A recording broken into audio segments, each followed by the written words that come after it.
Welcome to Discuss With Us podcast, where we are unpacking the world through a Christian lens. I am your host, Darcy Durkowski, along with my husband, Brian, and our intention is to pose topics, trending and otherwise, and unpack them with the help of some research, insights from our different backgrounds, and even some listener input in a way that is thought-provoking and entertaining.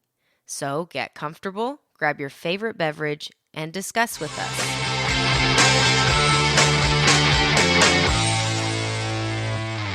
Welcome back to Discuss With Us. Darce, how you doing? I'm good. I'm a little concerned with the rain post-barrel that we're having. Is it barrel or burl? I don't know. I've never heard of that name in my life, never will again. I know. Hope everyone out there is doing well with power situations Right. and everything. We have power. I was not expecting as much wind as we got. I've talked with everyone, and I guess it's been since Hurricane Ike back in, I can't remember if that was 07 or 08. Well, I saw one thing that said like Alicia was the last one that had where the line of the storm caught that much of Houston, I guess. Now, Ike hit it pretty dead on. We up here didn't get much of Ike. Well, I know, but Houston like, got... yeah, I guess that's true. But I think it was Alicia that had a similar, maybe not even a similar line, but I think that, because the east side of the storm is the worst, right? West side. No, east. Yeah, I think it's east. And so Alicia's east line had covered a lot of Houston. Anyways, we're getting into stuff we don't know about. No, we're talking about the wind, though. The wind was getting hit the head wind. on. Ike was the last one that hit head on. Okay. Yeah, no, the wind was bad, and that's been like 16 years. Yeah. Oh, has it really been that long? Yeah, everything else has been like tropical. We've had a lot of rain events, obviously, with the flooding. The thing, we up here, we didn't get that much flooding or anything. I know, and that's what I had on my mind for this was I was nervous about all the rain we were going to get, and I think I was just blocking out the possibility of more wind and branches down. And yeah, I'm numb to that now. It just happens on a daily basis. Yeah. I hope you listened to our storm preparedness episode. If you did, Yes. You're probably in better shape than everyone else. Maybe so. I probably should listen back to it to myself. Yeah. For myself. So, but it's on storm preparedness and life storms. Yeah. But anyways, moving on to this episode this week, we're going to cut right to it because we have a guest with us today. Yeah. And have a good interview prepared for him. So I want to get right to it and welcome our guest. All right. We are so excited today to have Ricky Dickson with us, former CEO of Bluebell. All of our local listeners know exactly what that means. Summertime, it's time for ice cream, right? Exactly. And I have enjoyed some Bluebell the last couple of days for our July 4th celebration. We had some homemade vanilla. Yes. But okay, so Ricky, tell us a little about your background here in Brenham and with Bluebell. Give us a little intro for those that may not know who you are exactly. All right. Well, first and foremost, thank you so much for having me on. It's We're very honor excited to be here, and anytime I can talk about ice cream, Yes. you've got the right guy. That's for sure. Yes, I briefly started with Bluebell back in 1981. That makes me sound old. Gosh, I see Ronald Reagan. I think it just won presidency. Anyway, let's get past that. But I wrote a paper on Bluebell while I was in college. Yes. And from the paper and what I saw when I came down, interviewed with John Barnhill and Mr. Ed Cruzy. Wow. Stepped in the room while I was talking with Mr. Barnhill, and he said, "Who is this guy?" And so he sat down and we continued with our information to write the paper, it was just really a really cool experience. And I thought, this is the kind of place I want to work. Yes, I was telling Brian, because I read that piece in your book, and I think that is just the most charming thing about Bluebell that has remained until this day is the small town feel, the small town charm, if you will. because I was telling Brian I had a very similar experience when I was in high school. I was cheer captain, and we had to get our like workout outfits for the year. We would get them sponsored by somebody.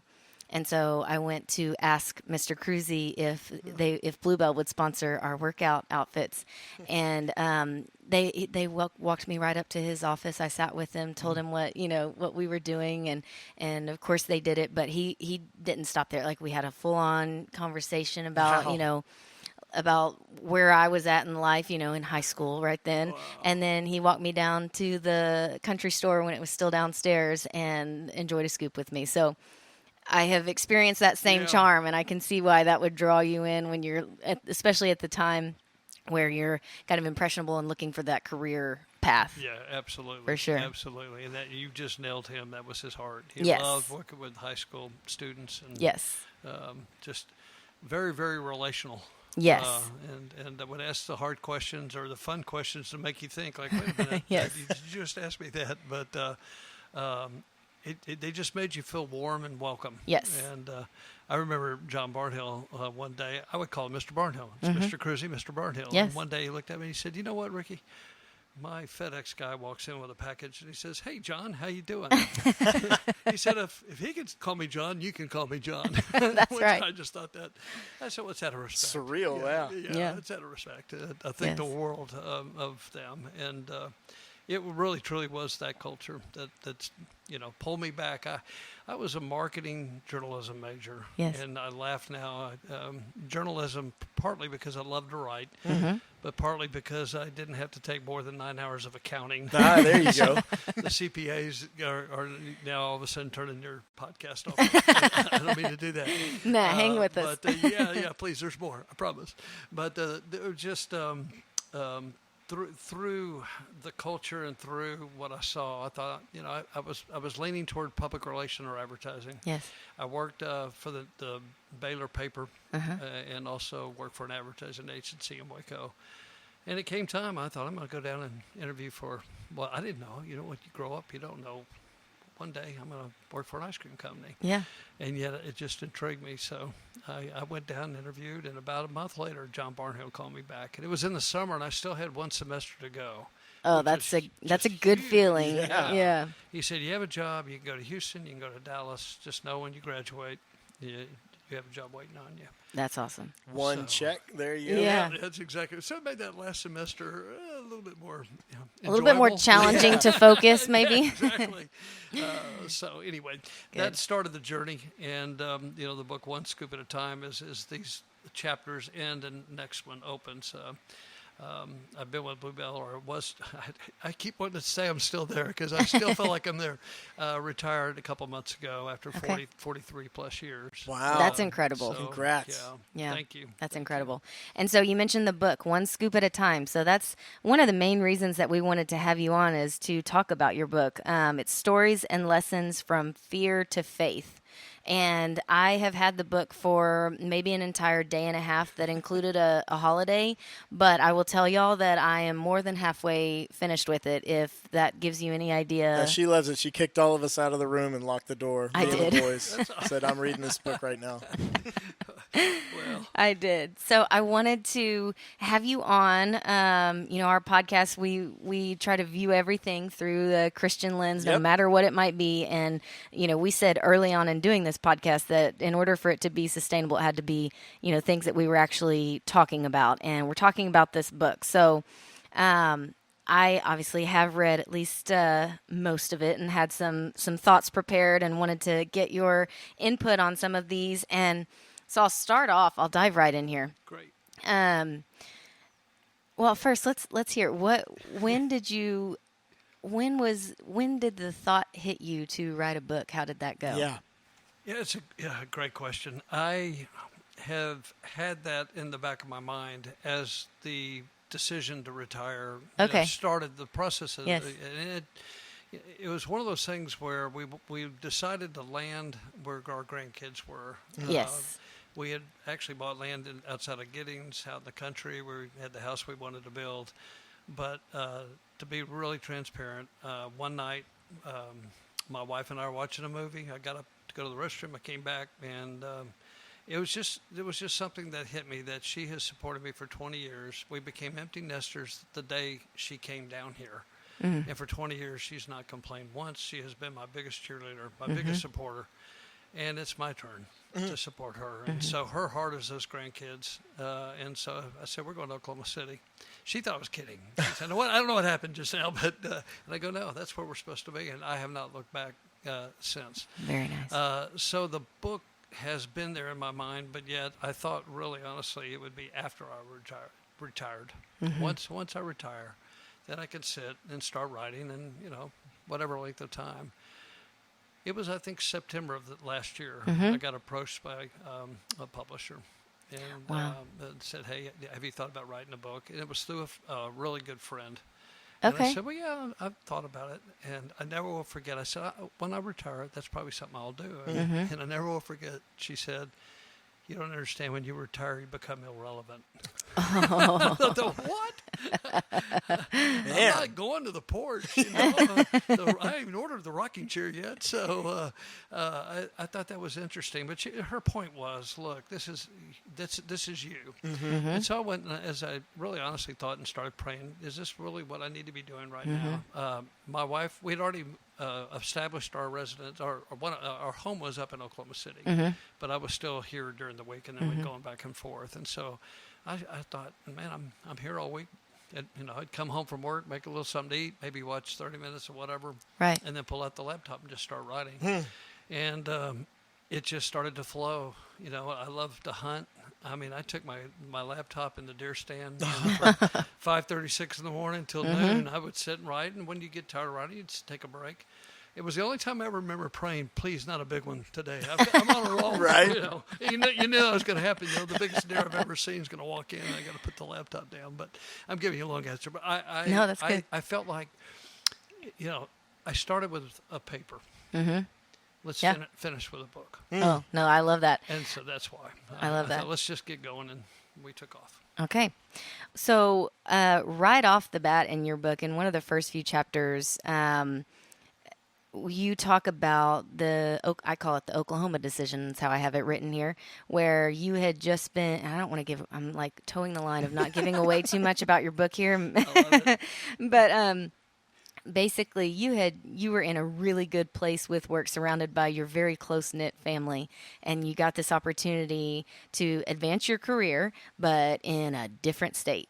And so you were weighing the pros and cons of that. And what struck me about this, and the reason that I noted it, is your decision either way was perfectly founded. Either way, there was good and selfless reasons to choose either direction. And so that must have been so difficult. A lot of times we kind of know in the back of our minds what we should do. And in this one, I could see where you would sit there and struggle with it. And I wanted to read a quote from your text. So it says, "The closer the walk, the clearer his voice would be. The gift of choice can be difficult, to say the least." And I love that. We've talked a lot about choice recently, and have said, maybe not so eloquently, what you're saying here. The closer the walk with Christ, obviously, the clearer his voice would be. The gift of choice can be difficult, to say the least. And so that really struck me. I wanted you to talk a little bit about that decision to go to Oklahoma and searching for your peace in that decision. Yeah, it was a very everything was happening very fast. I was still relatively young. I was still in my 20s. The opportunity to go into a new market, first time Bluebell had ever left the state with a branch location. We were servicing a little bit of Louisiana out of our Beaumont branch, but this was our first venture into a new market. But to be in San Antonio was like, the dream job. Yeah. I was a couple of miles from where I grew up. I have a sister, two brothers, and their families, and their my nieces and nephews, and my mom and dad. I mean, I could run home for lunch and be back in 20 minutes. It was just ideal. Yeah. I went to joined actually it was an Optimist Club, a civic club, with my dad and my grandfather. So here I am every week getting to go and sit, with family. And when the opportunity came, It was very tough. One thing early on, though, I felt the process of going, and again, in the book, I don't want to keep relating back to the book, but I didn't really choose Baylor. I chose a girlfriend right. that I thought was supposed to be the Mrs. Dickson. Yeah. I did put in the book, spoiler alert. Yeah. It did not happen.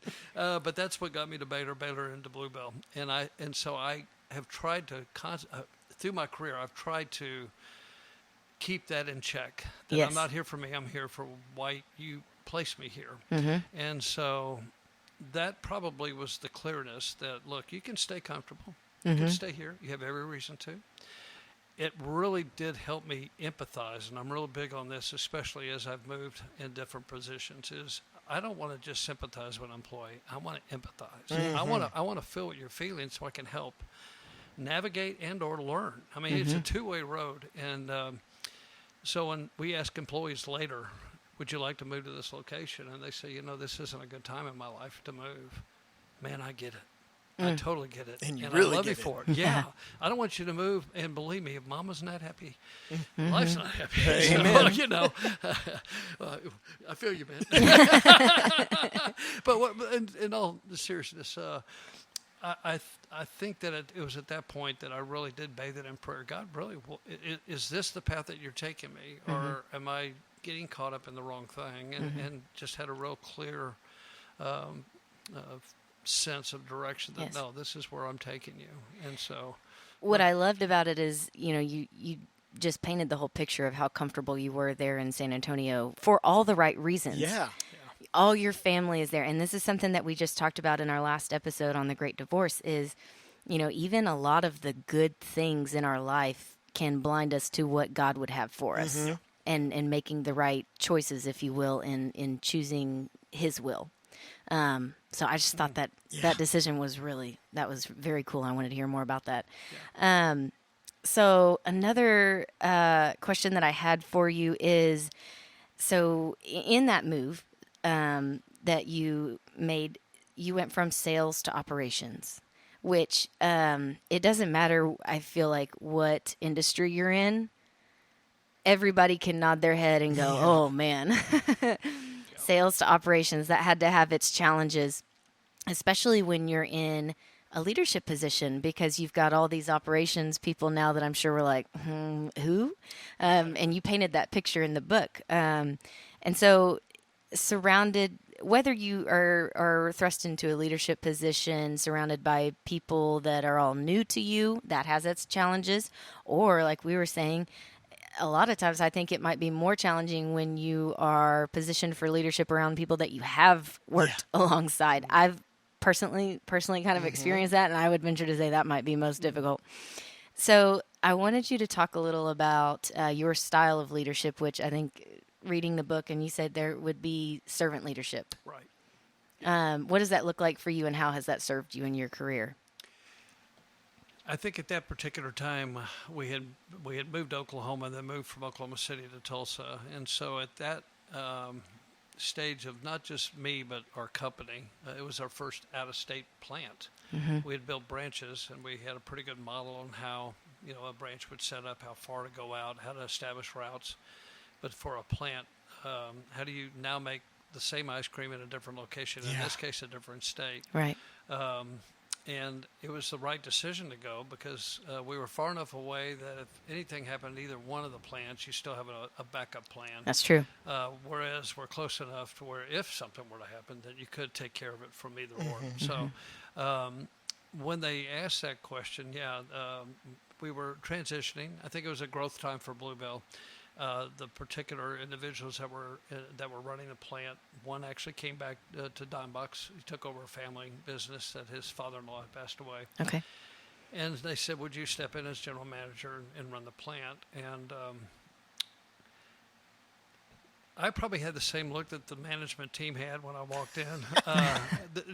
You have to understand, at this point in my career, I truly am locked in now, God, whatever that is. I truly, I have a thing I like to when I teach or work with college students or work with I was at the plant today, and a little girl came up and said, what would you give in the way of advice? And this is the same advice I give is I truly believe God has a purpose for each one of us. I truly believe that. Choice sometimes dictates where that goes. Mm-hmm. But if you can land on the purpose, and I pray for the passion, and that was my prayer to him, is God, if you, I don't care what it is that you have me do, put in me the passion to do it the very best I can, and not get caught up in titles and not get caught up in what the world's saying. And then the third point I like to make is then go with patience. Because a lot of times it takes a lot longer. So here I am in a plant, walking into a staff who knew me because they knew that, that Ricky's on the cells. He's over there. And he's over there. I like how you say that. He's over there. Well, and I love that we're all one family, one team. But you produce the product and then you sell the product, so you had that kind of a natural. But I walked in and said, "Well, here's the game plan. This is what we're doing." And it was just priceless. I would have given anything to take a picture of the room. They weren't rude. It's like, "What are we doing?" Yeah, that was the look on their face. And I told them, "Look, I don't know how to make ice cream. You do." Mm-hmm. And not only do you know how to make it, you make it incredibly well. So my job is just to put my hands on the steering column, and we're going to walk together, and we're going to take step by step, and we're going to keep this thing going. And so once I think felt that I'm not going to come in and start cracking whips or whatever it might be, because that's not the culture of Bluebell. Right. But it's the culture of an unknown, or it's Sure. It's not the culture of an unknown, but it's the mindset of who are you and why are you here. And, man, I really, it was eye-opening for me because by nature, you give me a half gallon of spoon, I can sell. You take that half gallon away. Well, okay, I'm going to go to production now. Yeah. But all seriousness, it was just those years of being in the plant, running the plant, gave me the other side of what I call the equation. So not knowing. Yeah, you don't know at that point. Yeah, that was in the 90s. So in 2017 comes around, and they said, "Would you be willing to take the position of president?" And I'm thinking, "Holy cow, same thing."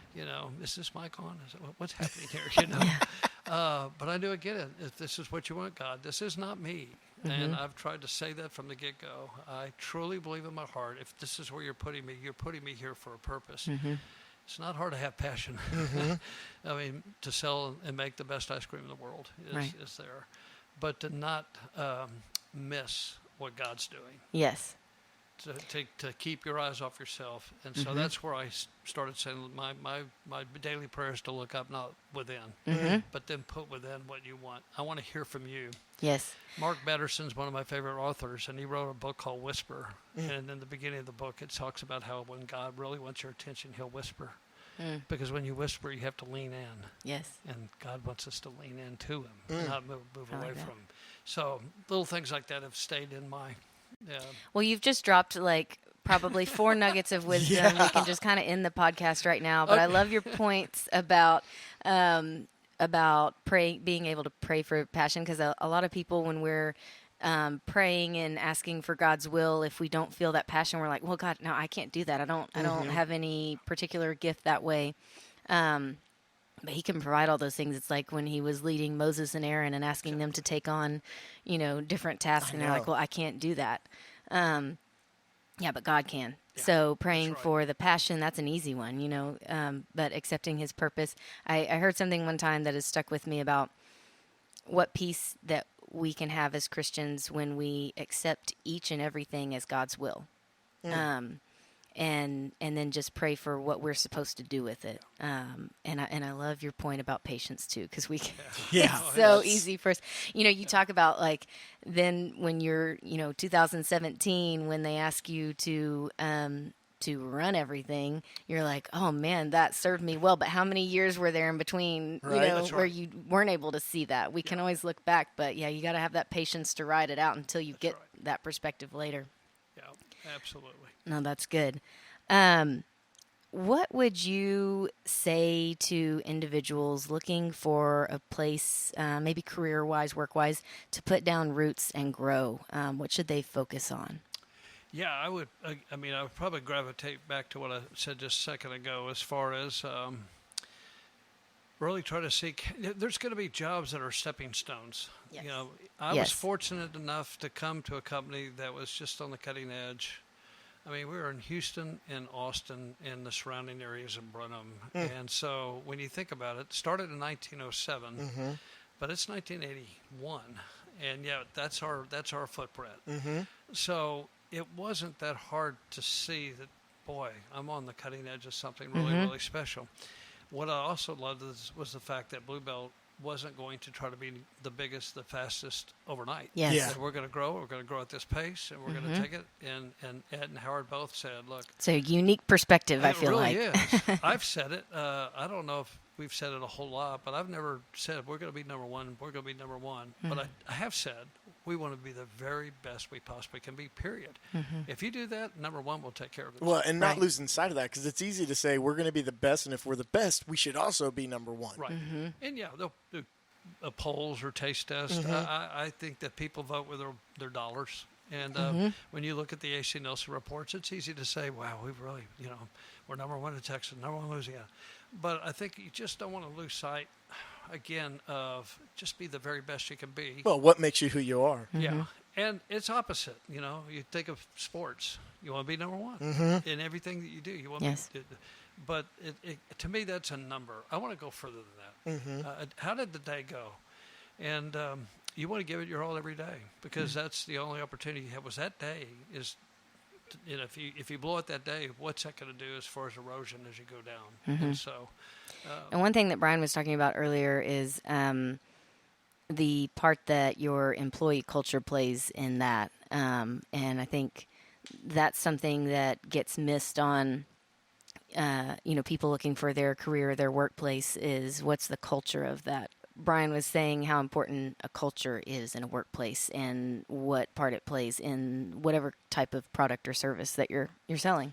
Yeah, no, that's where for Bluebell, and spoiler alert, we live in Brenham, right? So everyone in this town is connected in one way, shape, or form to someone who works there, and I've always been impressed with the buy-in that all the employees have. Like, they care. And you don't find that a lot of places. Like, everything you're talking about, like, hey, we want to be the best ice cream, and even if we're not the number one sales of ice cream, we know we have a good product. And the people who work at Bluebell, it doesn't seem, you can be a dock loader, you can be a sales associate. Everyone in that company knows they're working towards that same goal, and from you have that trickle down from the leadership, and the passion that has to come from that, and getting that employee buy-in is just incredible, honestly. Yeah, you've got to get past your number, your name, and your person. That's part of the success. Yes. Was that hard when you were in Oklahoma City? Because that was kind of I would getting say that culture probably buy-in? More so in the plant. When I went into the plant, a lot of times when the branches are opening up, you're bringing people from other branches to staff, and you do hire people as well. But the plant, when you hire 200 people to open up a new plant, then you're going to have a lot of new faces. And so being able to, I don't say that we expected it automatically, but we knew that this was going to be, something that's going to be new. They didn't understand that culture. They knew Bluebell, but as far as what does that mean? Right. But the leadership, even Howard Cruzy, the first day we're making ice cream is down on the floor. Oh, wow. And he's leading the charge, and so they saw early on that no one is above anything. Right. And going back to servant leadership, I have found more joy just getting to know any level. I don't care. I don't even like to look at them as levels. I use in some of my talks the relay race as a good example. Every leg of that relay race has a function. Yes. But anywhere along the line, you drop that baton, the race is over. And so I don't care if you're from receiving milk to making the product, to putting it in the cart and putting it in cold storage, putting it on transport, getting to the branch, getting to the store. Every one of those legs is incredibly important. And so you have to do it. You have to do it right. And if you are a leader who displays that kind of attitude, then your employees feel valued, and valued employees work harder. Yeah, that's true. Yeah. Oh, that's good.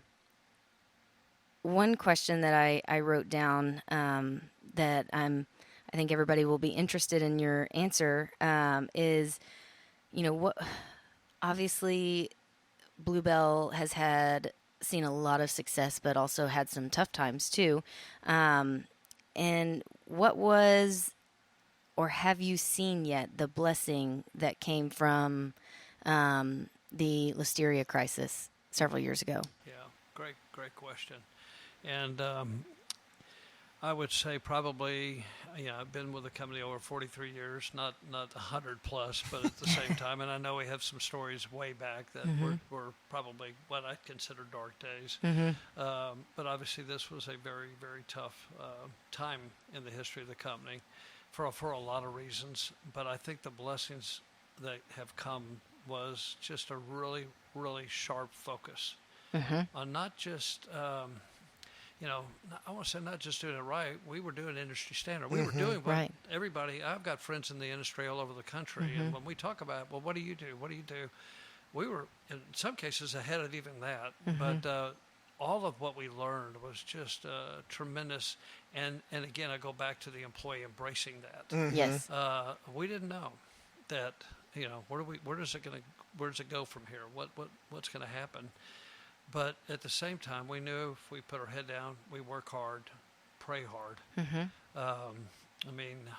That we're going to be on the other side of this thing, and just an incredible, just raise the bar way beyond that it needs to be raised, even to the point where even today we look back and say, well, man, we went really far on this. Yeah, I would say as leadership, almost like how proud does it make you of, okay, this could have been something that's a huge challenge to overcome, and it didn't even hang around that long for Blue Ball. I don't know what all the inner workings for you guys were, but living here, it seemed like everyone that works there just doubled down, put their head down, and as leadership at the top, that just had to honestly almost make you proud to see how people rose up and just pushed through to make even a better product then. The beauty of it was the employee still has to buy into this. Yeah.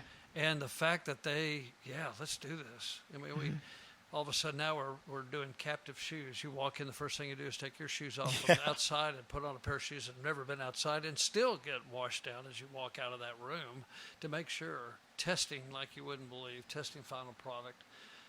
We have just the most robust program now. Right. That, I hate to say, but I could probably talk as much about microbiology that you never thought you'd ever do before, huh? No, it goes back to you pay attention in school, kids. Yeah. That science may pay off. But, absolutely. And my heart breaks when I see other companies today that, oh, my gosh, I know where you're at. And, just when life throws stuff at you, embrace it. And pray hard and now how can we navigate? And I use that word very strongly. You have to, how do I navigate? How do we navigate? And the team just did I think a remarkable job. Right.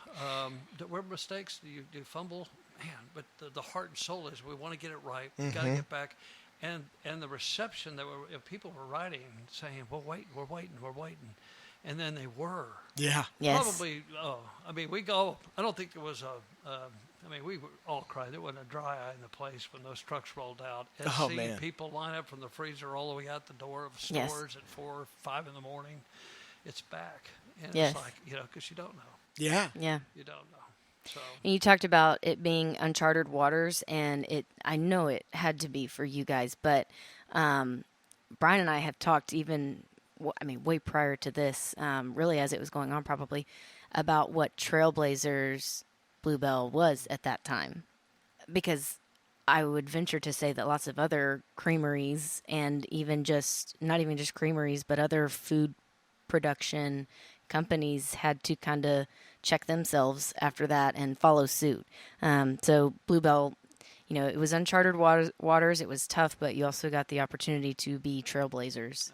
I would say. I'm just glad where we're at today. Yes, definitely. And no looking back as far as, just keep these solid programs in place. But I go back to we just got to, it's every single day we walk through that door. You cannot let up. Yes. Every day is a new day, a new beginning, new opportunity. So, anyway. Very good. On a different note, so and this is kind of all along the same sort of I think so. deal, the same sort of company that Bluebell is, and the people that are there. So Bluebell gets asked to provide ice cream to memorial services and those in hospice by different customers. What has it meant to you to work for a company that does that kind of thing? Yeah, it's a great question, and probably if anything hits me deepest is the passion that people have for the product. Yes. I am amazed, and I'm not saying that other ice cream company has out, they have people that have passion, but the passion just is incredible. It's part of their fabric. It's part of their life. Mm-hmm. It's a product that you can celebrate an incredible day, or you can erase a really bad day. Yeah. I mean, at the end of the day, it's waiting. Yes. And you can count on it. And so the responsibility to me to be consistent when they get to that expectation. Yes. To consistently meet the expectation that drives the passion. Mm-hmm. Well, the passion's, that's what I talked about earlier. People are passionate about ice cream. And so we've had some really touching, unbelievable request and or ask how our product has just been part of someone's life at a celebration of life funeral. There's few that I've included in one of the chapters, and then I designated a whole chapter, one particular called Tanya, that I'll let you read. Okay. But it really showed the heart and soul, I think, of the company. We got a request. I'll set the stage. We got a request on December 28th, which was on a Friday at 4:30 in the evening, from a lady that was panicked. Her sister was dying, had been dying, had cancer, and had been told that it's getting very close. And she had two requests. One, to live to 59 years old, which was going to be the following Monday. And two, when she did pass, that they would have Bluebell ice cream at the celebration of her life. And it's 4:30 on a Friday, going into the weekend of, you see where I'm at. Yes. And I'll leave it, but the things that took place to not just make that happen, but the purpose behind of why that was so important. It's just an incredible story. You probably never thought that when you first started on your path of that company. Yeah, no, absolutely right. And Tally Tootle, who's my administrative assistant, took the call. And they couldn't have called anybody better. I mean, it was right in her wheelhouse. And she came in and she goes, "We're taking care of this now." And so you'll enjoy the chapter called Tanya. Okay, looking forward to it. Bookmark it. Yeah. Good chapter. But yeah, going back to it, it's very touching how the product it just affects lives. And so I've said, you can go home at the end of the day and say, "What'd you do?" "I made ice cream." It's so much more than that. Oh, yeah. So much more than that. Right. And so you don't want to let anybody down when it comes to that, including your own family. Yes. Yeah. Yes. So. Okay, on a lighter note, Brian has a question for you here. What's your favorite flavor? That is a lighter note. I almost jumped in. Well, I'm going to always go with homemade vanilla to start with. Okay. Yeah, I feel like you have to, though, Yeah. isn't that? Yeah. Don't you sign that over when you start working there? Yeah, when you It's the first question on the employee application. I've done a handful of the different podcasts. Yes. And they go, "I have a question." I say, "Homemade vanilla." They go, "How'd you know?" It's there. But, it's just such a unique flavor that there's nothing else that I've found out there. But if you push that over to the side, it's in the All-Star or Hall of Fame. Right. Today, I would say salted caramel brownie. Oh, I actually haven't had that one. So sell me on it right now. Man, it's just the combination. It's not too sweet, but it's that salty caramel ice cream mix, and I should have the exact sales. I'm going to tell you how I would describe it. It's just a tremendous just that combination with these brownies that actually are very chewy. So when you bite down into it, you're not getting a hard brownie. Oh yeah, I'm sold. Brownie and the ice cream, you've got me. Oh no, it's. I'll tell you. When it rotates out, I'm looking for a 3-gallon of it. And we keep a 3-gallon in our freezer. My wife and I both just love it. But anyway, doctors told us to ease up. A little indulgence. We may or may not do the same thing with Cookie Two-Step. That's one of our favorites. Yeah. Isn't that the one that ice cream cone? Ice cream cone. Back when ice cream cone, because I don't know if that one's made all the time, right? No, it's seasonal. When that one comes around, so Olivia, my sister, was working at Bluebell at the time that one was out, and Brian doesn't really text my sister all that often, but there were times that he would be like, "You need to bring home ice cream cone if you got it." Yeah. ice cream cone, Ice please. cream cone and tin roof; those are up there. Yes, yes. But and then we were talking because on the book the cover is, I guess, is that strawberry? Strawberry. Yes. Yes, strawberry. And I love Bluebell's strawberry, but we were talking is it homemade vanilla and strawberries? What do they call that? Strawberries one? and homemade vanilla. Yeah. Yeah. That one is, because homemade vanilla, if you're listening to this and you don't have vanilla ice cream from Bluebell, A, you need that, but B, the strawberry and homemade vanilla, it's simple, but it's like one of the best ever. And I'll tell y'all, so I'm talking right now to my fellow chocolate lovers. There are lots of flavors that I love. I mean, you just heard me. I started drooling basically when he started talking about that brownie pieces. I am all for the chocolate. But if you have not had the strawberries and homemade vanilla, do yourself a flavor. A flavor. A flavor favor. See what I did there? Do yourself a favor and get that, and you can drizzle some chocolate sauce, chocolate syrup on top of it. Now, I have an interesting question here. And maybe you're just, we're younger, and so we missed it maybe. But it seemed like since 2010, there's been like a lot more emphasis on different flavors. Like there used to be the standards that would rotate in and out. And in the last like 5 or 10 years, it's like just, you had the Dr. Pepper float coming out and all these different unique, where y'all also started using brands like the Dr. Pepper float. Where did that come from from marketing, I guess, for, hey, let's really push the envelope here and try different flavors and stuff, because it's gotten a lot more unique, I feel like. Yeah, I think that what's interesting about ice cream is you have how many combinations of whatever, but at some point, and yet every year, I call it like writing a song. You have the same notes on a piano, and yet you can sit down and all of a sudden create something brand new. And sometimes it's a one-hit wonder, or sometimes it didn't work at all, but sometimes it takes off, and so like a cookie two-step, Millennium Crunch, and those type of flavors. That's kind of what you're looking for. Yeah. The creativity of a flavor is usually for a Bluebell connoisseur. Is I wonder what's new in the case. Yeah. We do have our 20, 21, 22 standard flavors that are out all the time. Right. And they are the ones that are their go-to. Yes. They have the They keep the base. lights on. Yes, thank you. Exactly. And then there's some flavors that it's interesting. They're seasonal from a lost on the word. They're seasonal from the standpoint that they're good for just a period of time, Okay. not necessarily a year Long round. term, yeah. Okay. So a Southern Blackberry Cobbler, for instance, when we come out with it, it's unbelievable how well it does. But there's a period of time where it just It's like a bell curve. Yeah, exactly. And yet it's very strong, great numbers, but you don't overcook the egg. That's almost got to be fascinating to look at the numbers on something like that. Yeah. So you're studying bell curve, or you're studying sustainability, Right. or like Tin Roof, where it's a good flavor. If you keep it out all year, it can. I don't want to be stale. That's the wrong word. Yeah. But at the same time, we do it with restaurants. Yeah. We find a restaurant, we pound it. The next thing you know, I've been eating there so much. So Yes. a lot of times it's going to sound wrong. And gosh, forgive me when I say this, but sometimes you want what you can't have. No, Right. it's true. Yes. Like, look, Yeah. it's genius. Like, Tin Roof's out right now, and I'm like, There let's it go is. get some. Yeah. Yeah. So But you're right. You would get monotony, because that's what's cool about Bluebell with the seasonal ones is you're like, right now, Tin Roof's out, so I want Tin Roof. But then it's like Bluebell knows what Yes. it's ice cream, Yeah. but they know what's good for you. When they change one for maybe the more winter months and stuff, Yes. it's like, oh, that one fits really well now too. Exactly.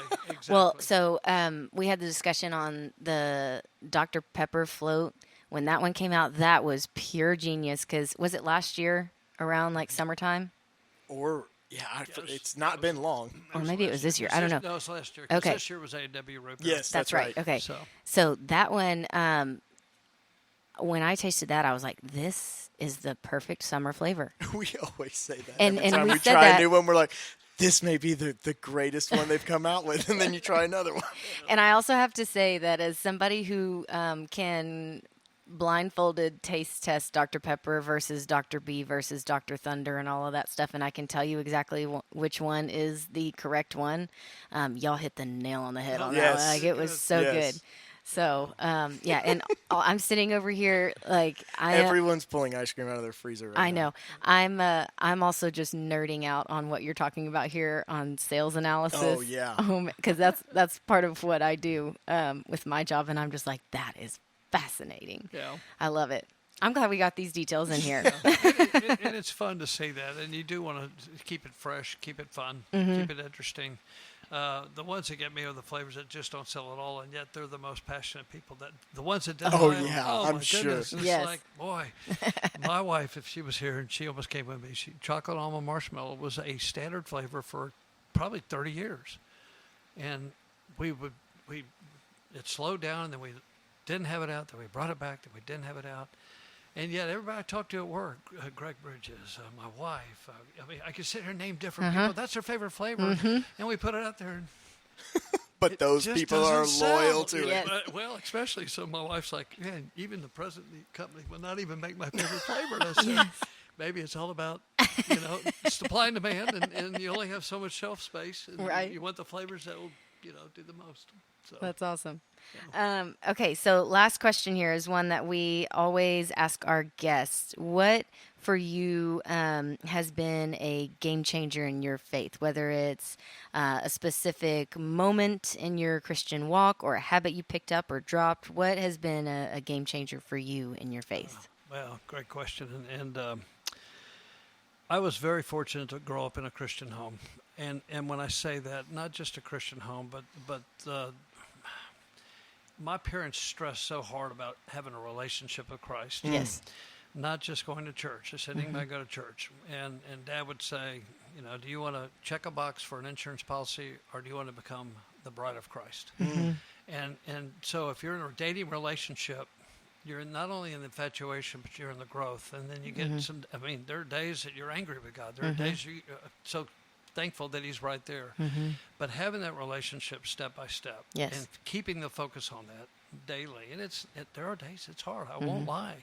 But when I got to Oklahoma City, when they had asked me to move and making the decision, okay, I'm going to leave family and nephews, nieces, all the activities to go to a foreign land. Yeah. Although now it's going to be where I'm going to, probably that's where my tombstone will be. That's where those grandkids are. And so anyway, I really thought that, I'm on the right track. And by not, but when they make the phone call, now I'm trying to think if we even got into this, but when I got the phone call to sit down, what I thought was going to be the big promotion, we're moving you up, it was just the opposite. And to be told that you're not doing the things you should be doing, and then having that raw conversation with God. Look, I came here. I left everything. Yeah, I'm here for you. I'm here for all the reasons I thought were right. And as quick and clear as I thought those thoughts, it came over me. He said, "You're not here for your promotion. You're here for my purpose."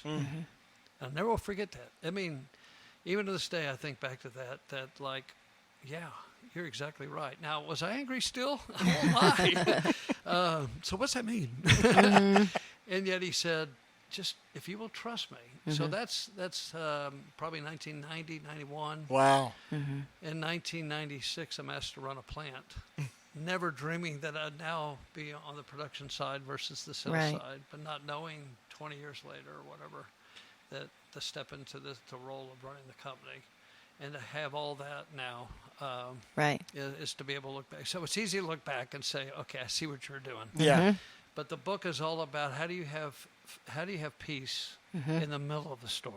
Yes. How do you find faith when things just seem so crazy? And I think I have a line that says, how do you anchor a boat when the waves are bouncing and coming over?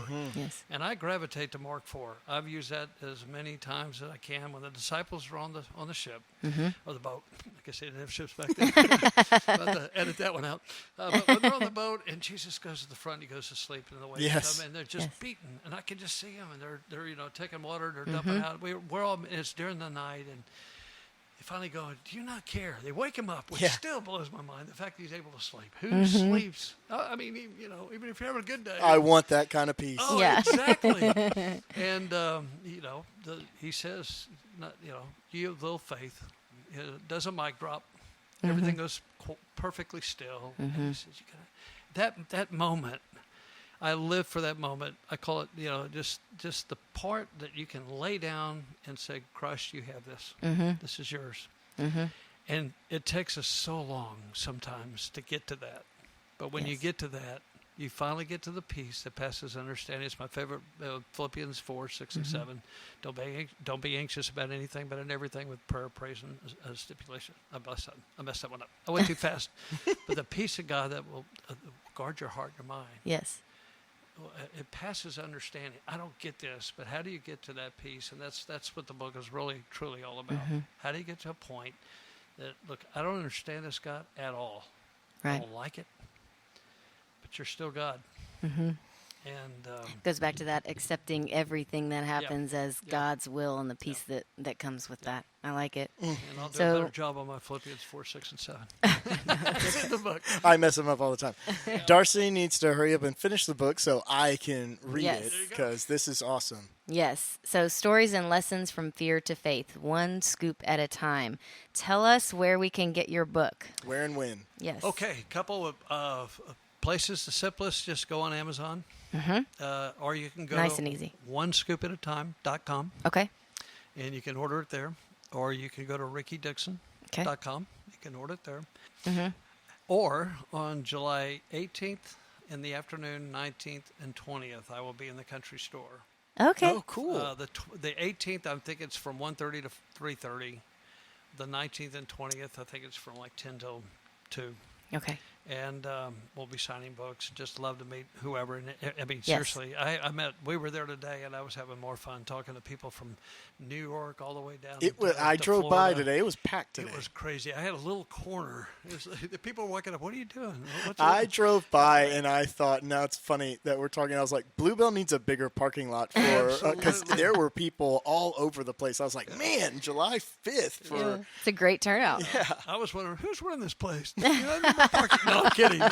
Believe me, that's a tough one. And, No, it was just cool. It was because I thought about it. I was like, we grew up here, so we've gone, but it's like second nature. It's just there. Yeah. But how cool that an ice cream. I mean, it is ice cream, but people come from all over the place just to tour it and get that experience. Yeah. I had a handful of people say, this is the first time I've ever had it. Where are you Yeah, from? that's the other wow. thing. If they're from New York or something like that. That's awesome. But you know what? I have always thought this was the coolest thing, and my dad's the one who said it. It's one of the only brands that wherever you are, like if you're in Louisiana or something like that, and you're getting like a milkshake or something, and they stipulate we're using Bluebell ice cream in it because people care. Means something. Yeah. Yeah. Oh, yeah, it Absolutely. does. It's like, oh, that's grade A if you got the Bluebell in it. And we've laughed about that when we've gone out of state and stuff like that. Yeah. Yes, definitely. And so you can pre-order right now. We still have a couple of days before That's it true. technically comes out. Yeah. It comes out on the 16th of July, yes. but you can pre-order now. And I'll share the link on our Instagram page, and so you guys can go look at it there and follow it and get your pre-order in, because pre-orders are important, are they Pre-orders not? are important. They're Yes, very important. And so pre-orders are important. We want this to be a great thing for you, bless a lot of people. So guys, go pre-order. Just trust me. Yes. It does a lot for the book itself. So go get your pre-order in, and it'll just And be the reviews. Yes. The reviews are just That's a as good important point. on the backside. Okay. If you can get a lot of, whatever the review is. Well, wait a minute. Well, yeah, let's edit. Yeah, no kidding. I have ice cream if you need me. Contact me at rickydickson.com. Okay, so follow the link and get your pre-order in. Mr. Ricky, thank you so much for Yes, thank joining you. us today. This has Absolutely. been so fun. Well, great. It's been an honor. Thank you. Thank you. All right, Brian, tell us what we have coming up. I'm Well, not as sure much what as we know anyway. We're back to square one. I don't know what we're doing next week. We're going to see if we can get the interview with Milk and Honey in next week. We'll see if we can do that one. And either way, that one's on the near horizon. someday. Yes. Yeah, if not, we'll just come up with something as we always do. I work best under those circumstances. Yeah. And I think the listener choice that's been up on Instagram, I am excited to see what comes up there because that would be more fun for us, I think. Yes. Not to have to come up with it. So give me an idea. So yeah, our listener's choice episode is going to be the one that airs on July 21st. Or earlier if we decide. Yeah, I guess so. And so I've been running some comment boxes on Instagram, Facebook, some posts. There's a post up right now. Go search for Walter the Brave Goat. He's the post front for that. He's a mascot. Yeah, pick for attention. Isn't that what they say? Yeah. And you can drop your suggestion there for whatever kind of topic, or even if you don't have a topic in mind, but you have a guest in mind. We've gotten some good ones. If you want to talk Astro trade deadline deals or anything. He's talking to you, Aaron. So go leave your suggestions there. We already have some good ones, and I haven't shared any of those yet, although I may do some of that this week to kind of like prompt more thought on it. But I want to get some more suggestions because I want to have a good, what our goal is to get all these suggestions and then bracket them and vote, have you guys vote on Instagram, Facebook, and then even if you don't win, we have ideas for later. Yeah, exactly. We'll use your ideas down the road. So we would have like a topic bracket. So that's coming up. Rack your brains for a good topic there. Yes. All right. So one last time, make sure you get your pre-orders in for One Scoop at a Time by Ricky Dickson. And that was such an awesome interview. And as we unpack one scoop at a time, you go discuss.